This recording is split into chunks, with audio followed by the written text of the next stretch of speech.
आइए आगे बढ़ते हैं। कंफ्यूजन है लेकिन सॉल्यूशन नहीं है, और सॉल्यूशन के अभाव में पूरा का पूरा गांव कैसे शरणार्थी बन जाता है, आपको अपनी अगली रिपोर्ट में दिखाते हैं। हिमाचल प्रदेश में भयानक सैलाब आया तो एक जानवर ने पूरी आबादी को अलर्ट कर दिया, लेकिन शासन के अलर्ट सिस्टम में कहीं कोई सुगबुगाहट नहीं दिखाई दी। मंडी से ये रिपोर्ट देखिए।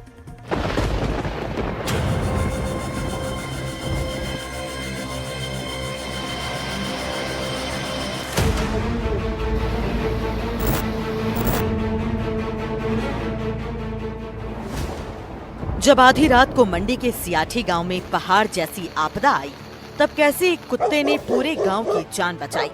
जहां पूरा सिस्टम पानी की तेज धारा में बह गया, वहां एक कुत्ता पूरे गांव का रखवाला बन गया।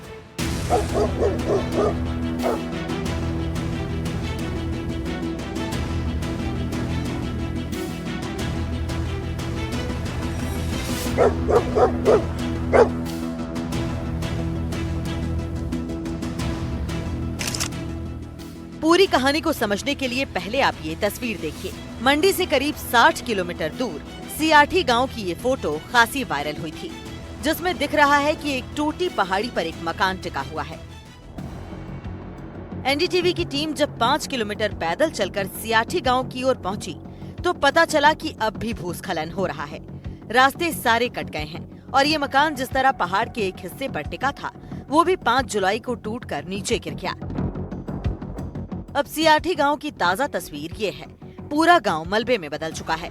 सिर्फ 4 घर का ढांचा भर बचा है, लेकिन पीछे की मिट्टी पहाड़ के साथ अभी भी दरक रही है। पहाड़ के एक हिस्से पर टिका यह मकान पूर्व सैनिक जय सिंह का था। वो अपनी दिव्यांग पत्नी के साथ यहाँ रहते थे। रात 12 बजे जब सियाठी गांव के लोगों ने कुत्ते के रोने और तेज भौंकने की आवाज सुनी, तब उन्होंने जय सिंह को भी उठाया और इसके बाद सारे लोग यहाँ से 2 किलोमीटर दूर त्रियम्बला गाँव पहुँचे। इसके ठीक बाद जयसिंह का ये मकान भी मलबे में दब गया। अब त्रियम्बला गांव का ये मंदिर ही सियाठी गांव के लोगों के रहने का ठिकाना बना हुआ है। मंडी के धर्मपुरा इलाके के सियाठी गांव के लोग अब पूरी तरीके से भगवान के भरोसे हैं। मंदिर में उन्होंने शरण ले रखी है, क्योंकि पूरा का पूरा गांव जो है वो तबाह हो चुका, जो ये भयानक बारिश आई थी। आपका भी उस जगह पर घर था, क्या हुआ था उस रात? उस रात सर हम उठे 12 बजे, तो उठे, बारिश लगी थी बहुत ज़्यादा। हम उठे, वैसे नीचे हमारा कुत्ता था बाहर अंदर बाथरूम के अंदर था। उसको खोलने के लिए मेरे देवर जी गए, वैसे गए ऊपर से हमारे घर के आगे, वैसे खाई पड़ गई सर। फिर वैसे भाग गए हम सारा परिवार। तो कोई सामान भी, अपना कीमती सामान? नांगे पाँव बिल्कुल ऐसे भागे। हाँ जी, चप्पल भी नहीं दिखी से तब ना, वैसे डर गए हम। 1 बजे के करीब इनका मकान बह गया। उससे नीचे काफ़ी मकान थे, जिसमें कि उसी रात को जैसे हमारे 5 मकान एक ही रात को 2 बजे से पहले पूरे बह गए, और लास्ट में 5 बजे के टाइम पे एक मकान और एक गौशाला वो साथ में बह गई। और आप सोचिए कि अगर कुत्ता भौंकता नहीं, रोता नहीं, तो शायद आप लोग सोते रह जाते। जी बिल्कुल सर। अच्छा, हाँ जी, इनको कांटेक्ट में सबसे लास्ट में था। आंटी जो मेरा घर गया था, उसके बाद इनका घर, जो मैंने इनको कॉल किया है। हाँ जी साहब। तो आप लोगों ने एक दूसरे को बताया कि भाई हमारा घर गिर रहा है, अब आप लोग तुरंत निकले घर से। तो आपको कैसे पता लगा आपका घर गिर रहा है? क्योंकि सबके जो इनकी जो कॉलोनी है सर घर के नीचे, वो मेरे घर से नीचे है। मेरे घर से ऊपर दादा दादी का घर था, उसके नीचे मेरा घर था। जब मेरा घर गया तो मैंने इनको नीचे कांटेक्ट कर दिया था रात। तो आप 12 बजे रात को कैसे जगे? कि बारिश के कारण सर, जो कुत्ता चीख रहा था रात को, उसी की वजह से।